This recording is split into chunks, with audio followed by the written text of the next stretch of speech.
So despite the fact that the MMO industry has felt like it's been in a tailspin for years, we now seem to have far more choices for the vast virtual open worlds we spend our time in than ever before. This freedom of choice is phenomenal, but it comes with a pretty big caveat. Since MMOs demand such an incredible amount of time, which one is actually worth diving into in 2022?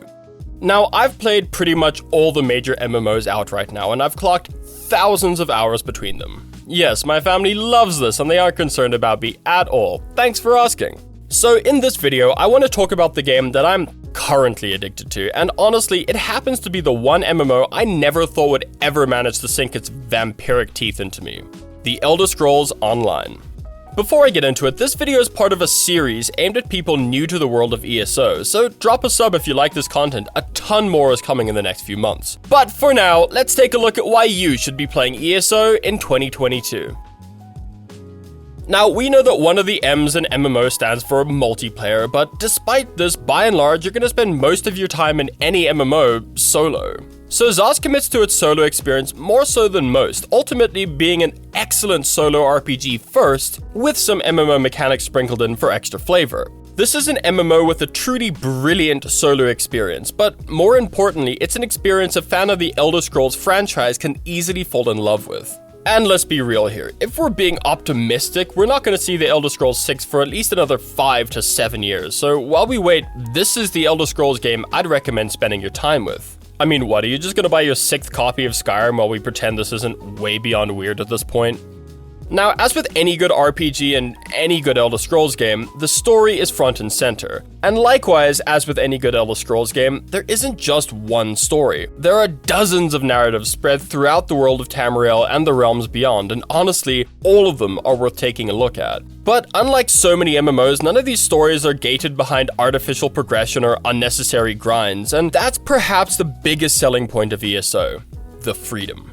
There is no gating, and you can tackle any of these stories at any time because all the content scales to your level. An incredibly cool concept, but not one without its drawbacks. As you progress, the game does struggle to scale effectively, meaning that the game can get pretty damn easy. Luckily, however, there is group content to remedy the difficulty issue. More on that later. So as I mentioned before, the story takes center stage, and it's the story that keeps me engaged while I'm playing solo. However, having a good story is all well and good, but the way the story is delivered can have a massive impact on overall enjoyment. Pillars of Eternity, for example, is a brilliant game, and the story is outstanding, but I just can't. And that brings me to what I think is ESO's greatest achievement: the fact that everything is voiced. And I don't just mean every cutscene or every main story mission, no, everything. Side quests, guild quests, main quests, zone quests, even random NPCs have something to say to you if you walk up to them. This is a massive feat for an MMO, but more so is the fact that they didn't just get some half-assed VAs or Fiverr. The star power on show here could sell most summer blockbusters. We've got Michael Gambon, Kate Beckinsale, Alfred Molina, Bill Nye, the other one, Malcolm McDowell, John Cleese, Tara Strong, Jennifer Hale, Nolan North, because he's an everything, and Captain NFT himself, Troy Baker. This is one of the strongest casts I've ever seen in anything, forget just the medium of video games. Now, the quest objectives themselves are surprisingly varied and are far more similar to those you'd find in Skyrim than in a regular MMO. You won't be collecting 10 bear asses, rather, you're going to be investigating mysteries, raiding dungeons and crypts, putting out political fires, and of course, kicking some sweet Daedric ass. However, just because there aren't a million mindless fetch quests doesn't mean the game doesn't get a bit repetitive at times. Moving on to gameplay and progression. I have to admit, I haven't quite seen anything like this. What we have here still very much has the blood of the Elder Scrolls franchise in its veins, but with a class and ability-based combat and progression system to make it a bit more MMO. If you've played games like Guild Wars 2 and New World, you're gonna have an idea of how ESO works. There's a focus on aiming skills and managing resource pools, but ESO's combat feels much faster and strategic than its action combat contemporaries. Moreover, the class you choose is really just a jumping off point. Any class can play any role. Really, out of all the skill trees in the game, your class only determines these 3.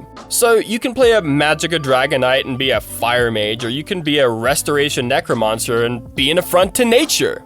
The amount of build diversity in this game is just astounding, so much so that you can cobble together pretty much any power fantasy that floats your boat. Plus, ZOS have announced a massive rebalancing effort, which should hopefully make even more builds viable.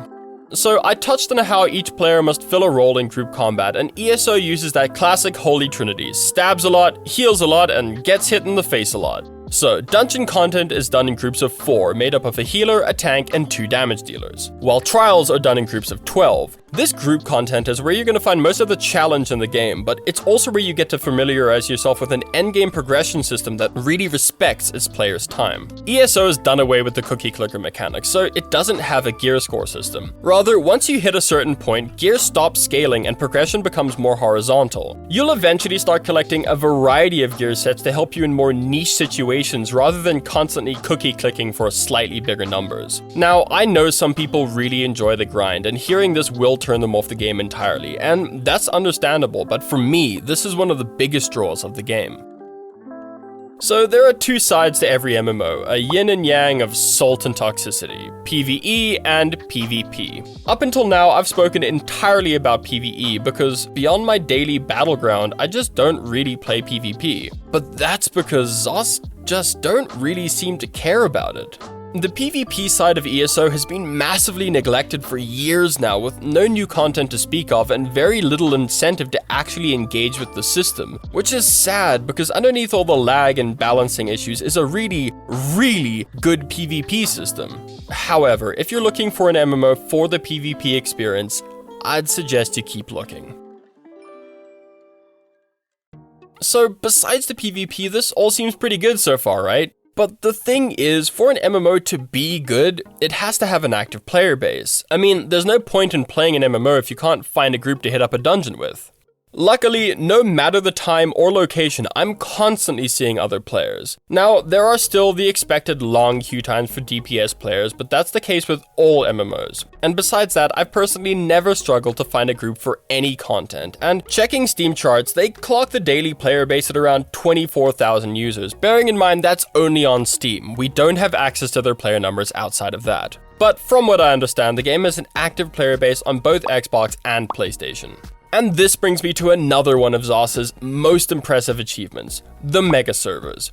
Each platform has 2 mega servers, one North American and one European. This means that you'll never have to worry about your server dying or being merged with another, but it also means that you won't get that unique per-server culture so many MMOs pride themselves on.